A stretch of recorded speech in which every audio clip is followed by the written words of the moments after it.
എല്ലാവർക്കൊന്നും ആ ഭാഗ്യം കിട്ടില്ല. പക്ഷേ എല്ലാവർക്കും അത് കിട്ടട്ടെ എന്നാണ് നമ്മൾ ആഗ്രഹിക്കേണ്ടത്. അപ്പോൾ ഈ ഒരു വീഡിയോയെക്കുറിച്ച് ഞാൻ അധികമൊന്നും സംസാരിക്കുന്നില്ല. ഈ ഒരു വിഷയം കണക്ട് ചെയ്യാൻ വേണ്ടി മാത്രമാണ് ഞാൻ ഇന്ന് ഈ ഒരു വീഡിയോ ചെയ്തത്. അല്ലെങ്കിൽ ഞാൻ ശരിക്കും ഇന്ന് വീഡിയോ ചെയ്യണമെന്ന് പോലും വിചാരിച്ച ഒരാളല്ല.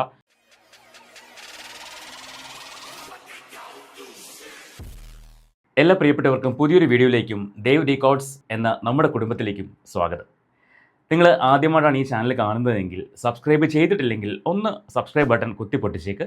അതോടൊപ്പം തന്നെ ആ ബെലൈക്കൺ ഓൾ ഓപ്ഷൻ ഒന്ന് എനേബിൾ ചെയ്ത് വെച്ചേക്കും. അങ്ങനെയാണെങ്കിൽ നമ്മളിടുന്ന ഓരോ വീഡിയോകളും നിങ്ങൾക്ക് നോട്ടിഫിക്കേഷൻ പെട്ടെന്ന് തന്നെ എത്തുകയും ചെയ്യും.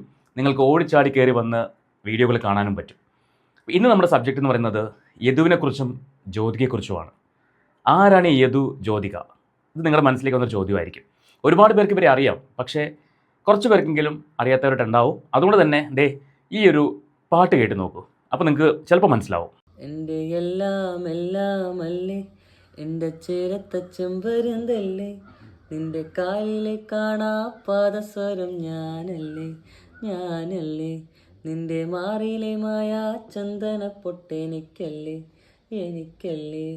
എൻ്റെ എല്ലാം എല്ലാമല്ലേ, എൻ്റെ ചേലത്ത ചെമ്പരുന്തല്ലേ, നിന്റെ കാലിലെ കാണാ പാദസ്വരം ഞാനല്ലേ, നിന്റെ മാറിയിലെ മായാ ചന്ദന പൊട്ടെനിക്കല്ലേ. കണ്ടില്ലേ, ഇതാണ് യദു, ജ്യോതിക. ഇനി ഇവർ നിങ്ങൾക്ക് മനസ്സിലായില്ലെങ്കിൽ ഞാൻ വേറൊരു വീഡിയോ കാണിച്ചു തരാം. അത് കാണുമ്പോൾ ഉറപ്പായിട്ടും മനസ്സിലാവും. ാണ് അങ്ങനെ വിട്ടുപോകാൻ പാത്രം അത്രയും സ്നേഹിക്കാനുള്ള കാരണം എന്താ? യദുവില് എനിക്ക് അവനെ ഭയങ്കര ഇഷ്ടമാണ്, എന്നെ ഭയങ്കര ഇഷ്ടമാണ്. എന്ത് കാര്യം ഉണ്ടെങ്കിലും ഫസ്റ്റ് എൻ്റെ വീട്ടുകാരെക്കാട്ടിനും മുന്നേ അവനോടായിരിക്കും പറയുന്നത്. അതെനിക്ക് ഇപ്പോൾ ഇവരെ മനസ്സിലായല്ലോ. നിങ്ങൾക്ക് ഇവരെക്കുറിച്ച് എന്താണ് അഭിപ്രായം? അതൊന്ന് കമൻറ്റ് ചെയ്തേക്കണേ. ശരിക്കും ഞാൻ ഇവരെ കാണുമ്പോൾ, ഇവരുടെ വീഡിയോ കണ്ടപ്പോൾ ഭയങ്കര സന്തോഷം തോന്നി. എൻ്റെ മുഖത്തേക്കൊരു പുഞ്ചിരി കൊണ്ടുവരാൻ ഇന്ന് രാവിലെ ഇവർക്ക് സാധിച്ചു. ഇവരുടെ വീഡിയോ കാണുന്നത് ശരിക്കും ഞാൻ മഴവിൽ മനോരമയുടെ പ്രോഗ്രാമിൻ്റെ വീഡിയോ കണ്ടിട്ടുണ്ടായിരുന്നു. പക്ഷേ ഇവർ പുതിയൊരു ചാനൽ സ്റ്റാർട്ട് ചെയ്തതും അതിനകത്ത് ഇവരുടെ കഥ പറയുന്നതൊക്കെ ഇന്ന് രാവിലെയാണ് ഞാൻ കാണുന്നത്. നമ്മുടെ മൂപ്പൻസ് വ്ലോഗിലെ ശരത്തേട്ടൻ്റെ വീഡിയോ കണ്ടിട്ടാണ് ഞാൻ പെട്ടെന്ന് ഇവരുടെ ചാനൽ തുടങ്ങിയ കാര്യമൊക്കെ അറിയുന്നത്. അങ്ങനെ ഇവരുടെ ചാനൽ ഓപ്പൺ ചെയ്തപ്പോഴേക്കും ഈ പാട്ടുകളും അതുപോലെ തന്നെ ഇവരുടെ കഥകളും ഒക്കെ കേൾക്കാനിടയുണ്ടായി. ഇവരെക്കുറിച്ച് എന്തുകൊണ്ട് ഞാനൊരു വീഡിയോ ചെയ്യുന്നു എന്ന് പറയുന്നതിന് മുൻപായിട്ട് ഇവരുടെ കഥ എന്താണെന്ന് നമ്മൾ അറിഞ്ഞിരിക്കണം. കുറേ അധികം ആൾക്കാർക്ക് അറിയാം, എന്നാലും അറിയാത്തവർക്ക് വേണ്ടി അവർ തന്നെ അവരുടെ കഥ പറയുന്നുണ്ട്. നമുക്ക് അതൊന്ന് കേട്ട് നോക്കാം. ഹലോ ഗൈസ്, എൻ്റെ പേര് യദു. എൻ്റെ പേര് ജ്യോതിക. അപ്പോൾ ഞങ്ങളുടെ ഫസ്റ്റ് വ്ലോഗാണ്. ഇതിനെപ്പറ്റി ഒരു ഐഡിയ ഒന്നുമില്ല. എല്ലാവരും പറയുന്നുണ്ടായിരുന്നു ഇത് വ്ലോഗ് തുടങ്ങണം എന്ന്. നീ എന്തെങ്കിലും പറയുന്നത് കാണുന്നെങ്കിൽ ഇഷ്ടപ്പെടുന്നില്ല. അപ്പോൾ ഞങ്ങൾ ഫസ്റ്റ് വ്ലോഗാണ് ഗൈസ്. അപ്പോൾ ഗൈസ് ഞങ്ങൾ 8ാം ക്ലാസ് മുതൽ +2 വരെ ഒരു സ്കൂളിലായിരുന്നു. അത് കഴിഞ്ഞ് അപ്പോൾ 8ാം ക്ലാസ് തൊട്ട് 10ാം ക്ലാസ് വരെ ഒരേ സ്കൂളിലായിരുന്നു. ഇവൻ എന്നെ അറിയാമെന്ന് വെച്ചാൽ എനിക്ക് ഇവനെ അറിയത്തില്ലായിരുന്നു. നമ്മൾ അങ്ങനെ സംസാരിച്ചിട്ടൊന്നുമില്ല, കണ്ടിട്ടൊക്കെ സംസാരിച്ചിട്ടില്ലായിരുന്നു. കണ്ടിട്ടുണ്ട്. നമ്മൾ സംസാരിച്ചിട്ടില്ലായിരുന്നു, ഞാൻ കണ്ടിട്ടില്ലായിരുന്നു. ഞാൻ കണ്ടിട്ടൊക്കെയാണ്. 8ാം ക്ലാസ് മുതൽ 10ാം ക്ലാസ്സിൽ ഇടയ്ക്ക് കണ്ടിട്ടുണ്ട്. സംസാരിച്ചിട്ടൊന്നുമില്ല, മീൻസ് ഒരേ ക്ലാസ് ഒന്നുമില്ല. എനിക്ക് അഹങ്കാരം പോലെ തോന്നുന്നുണ്ട് ഇപ്പൊ. ഞാൻ അഹങ്കാരിയല്ലേ? അപ്പോൾ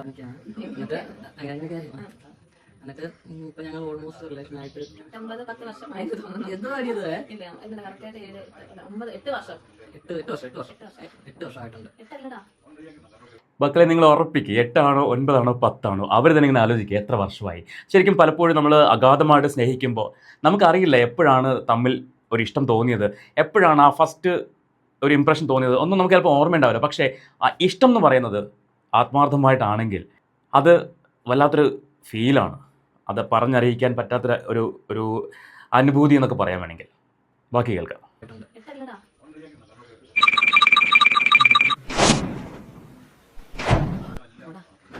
പുഷ്പഗിരിയിൽ ഇന്ന പോലെ ഞാൻ വർക്ക് ചെയ്തുകൊണ്ടിരിക്കുകയാണ് അനസ്തേഷ്യ ടെക്നീഷ്യനായിട്ട്. പിന്നെ എനിക്ക് ആക്സിഡൻറ്റ് പറ്റി സർജറി കഴിഞ്ഞ് ഒരു പ്രശ്നമുണ്ട്. ഒരു 3 മാസം ഭയങ്കര അല്ല, ഒരു 3 മാസത്തോളം നമ്മൾ ചെറുതായിട്ടൊന്ന് പറ്റിക്കപ്പെട്ടായിരുന്നു. എൻ്റെ ചിലപ്പോൾ ആ 3 മാസം കൊണ്ട് ചിലപ്പോൾ എൻ്റെ റിക്കവറി ചാൻസ് ആയിരുന്നായിരിക്കാം. ആ ഒരു സമയം ചിലപ്പോൾ എനിക്ക് ഏതൊരാളുടെയും ലൈഫിൻ്റെ ഒരു ഭാഗമാണ് അവരവരുടെ ഓർഗൻസ് എന്ന് പറയുന്നത്. അതിപ്പോൾ കാലായിക്കോട്ടെ, കൈ ആയിക്കോട്ടെ, കണ്ണായിക്കോട്ടെ, അങ്ങനെ എന്ത് തന്നെ ആയിക്കോട്ടെ, അതിന് ഏതെങ്കിലും ഒരു ഭാഗത്തിനൊരു ചെറിയ പരിക്ക് പറ്റുമ്പോൾ നമുക്ക് എത്രമാത്രം വേദന ഉണ്ടാവും നമുക്ക് ഊഹിക്കാം. അപ്പോഴാണ് നടക്കാൻ പറ്റാത്ത അവസ്ഥയിലേക്ക് മാറുന്നത്. അതിന് കാരണം ചികിത്സാ പിഴവാണെന്നാണ് ഇവർ പറഞ്ഞു വരുന്നത്. ഇവർക്ക് സംഭവിച്ചൊരു അബദ്ധം. നല്ല ട്രീറ്റ്മെൻറ്റ് നേരത്തെ യദുവിന് കിട്ടിയിരുന്നുവെങ്കിൽ ഒരു പക്ഷേ യദുവിന് നടക്കാൻ പറ്റുമായിരുന്നു. ഇനി അങ്ങോട്ടും എത്രയും വേഗം നടക്കാൻ കഴിയട്ടെ എന്നാണ് എല്ലാവരും ആഗ്രഹിക്കുന്നത്, കൂടെ ഞാനും ആഗ്രഹിക്കുന്നത്. യദുവിനെ എത്രയും വേഗം നടക്കാൻ കഴിയട്ടെ. ഇവരുടെ ജീവിതം ഒരുപാട് സന്തോഷത്തോടെ മുന്നോട്ട് പോകാൻ കഴിയട്ടെ എന്ന് പ്രാർത്ഥിക്കുകയാണ്. ബാക്കി റിക്കവറി ആവാനുള്ള ഒരു സാധ്യതകൾ ഉണ്ടായിരുന്നായിരിക്കാം. പക്ഷേ എൻ്റെ അങ്ങനെ വേസ്റ്റായി പോയത് 3 മാസം അങ്ങനെ പോയി. അത് ഒരു സ്ഥാപനത്തിൽ അതെ ഒരു ട്രീറ്റ്മെൻറ്റിന് പോയതാണ്. ബുദ്ധിമുട്ടുണ്ടായ ഒരു ഇതായിരുന്നു ആ ഒരു 3 മാസം. പിന്നെ അത് കഴിഞ്ഞിട്ടാണ് പിന്നെ വലിയൊരു ട്രീറ്റ്മെൻറ്റ് ഒക്കെ ചെയ്ത്. ആക്ച്വലി ഞാൻ ബെഡിൽ ഒറ്റ കിടപ്പായിരുന്നു.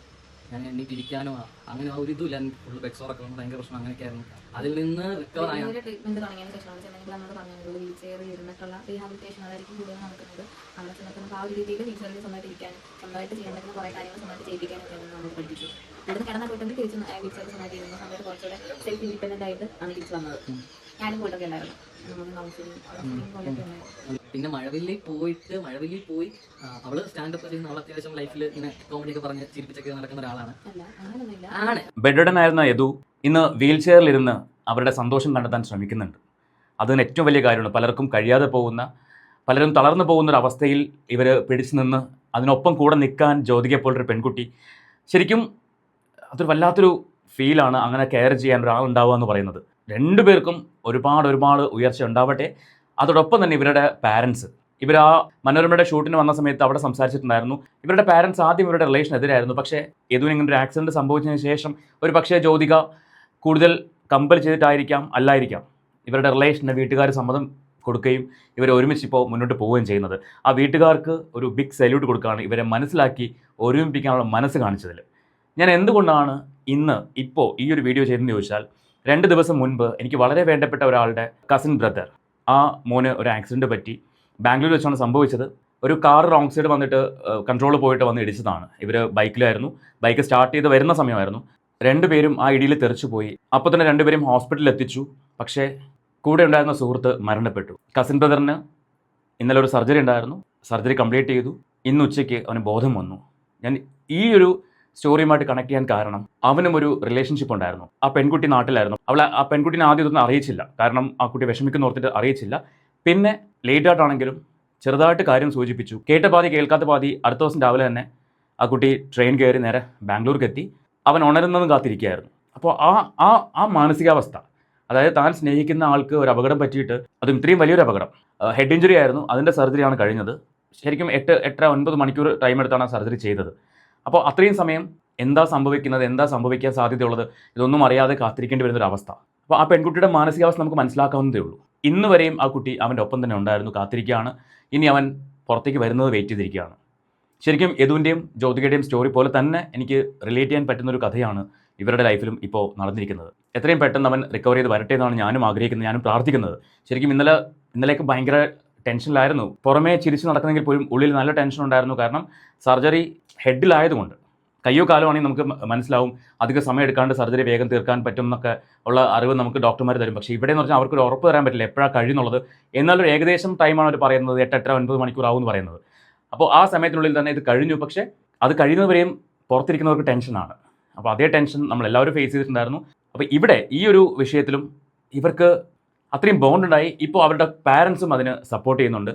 പല ഫാമിലിയിലും ഇല്ലാത്തതും ആ ഒരു സപ്പോർട്ടാണ്. സ്നേഹിക്കുന്നവർ തമ്മിൽ ഒരുമിപ്പിക്കാൻ പലർക്കും ഒരു ബുദ്ധിമുട്ടുണ്ടാവും. പ്രത്യേകിച്ച് ഇത്തരം സാഹചര്യങ്ങളിൽ ഒരാൾക്ക് അപകടം പറ്റി അയാൾ ഇനി എഴുന്നേറ്റ് വരുമോ എന്ന് ഉറപ്പില്ലാത്തൊരു സിറ്റുവേഷനിൽ മകളുടെ ജീവിതം അവൻ്റെ കൂടെ ഹോമിക്കണോ എന്നൊക്കെ പല പാരൻസും ചിന്തിക്കും. പക്ഷെ അങ്ങനെയല്ല. ഈ ഒരാളുടെ സപ്പോർട്ട് ഉണ്ടെങ്കിൽ വളരെ വേഗം തന്നെ ഈ റിക്കവറി നടക്കുന്നുള്ളതാണ്.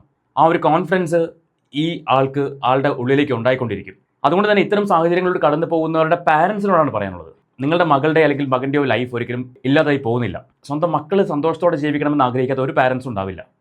അവരുടെ സന്തോഷം എന്ന് പറയുന്നത് അവർ സ്നേഹിക്കുന്നവരുടെ കൂടെയുള്ള ജീവിതമാണ്.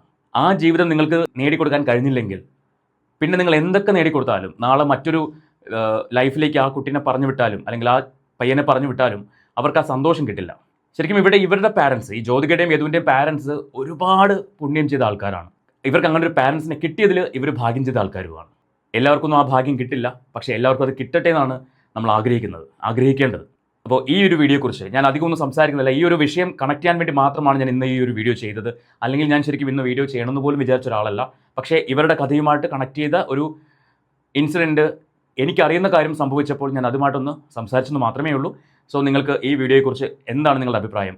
നിങ്ങളുടെ പ്രാർത്ഥനയിൽ ഞാൻ എൻ്റെ ഈ പറയുന്ന ബ്രദറിനെയും കൂടി ഉൾപ്പെടുത്തണം എന്ന് റിക്വസ്റ്റ് ചെയ്യുകയാണ്. സോ അവൻ എത്രയും പെട്ടെന്ന് റിക്കവർ ചെയ്ത് വരട്ടെ. യദു എത്രയും പെട്ടെന്ന് നടക്കട്ടെ. അവരുടെ ലൈഫും നല്ലാണ്ട് പോട്ടെ. ഇവിടെയും ഇവർക്കൊരു ജീവിതം, നല്ലൊരു ജീവിതം ഉണ്ടാവാൻ വേണ്ടി പ്രാർത്ഥിക്കുകയാണ്. നമുക്ക് മറ്റൊരു വീഡിയോയുമായിട്ട് വീണ്ടും കാണാം.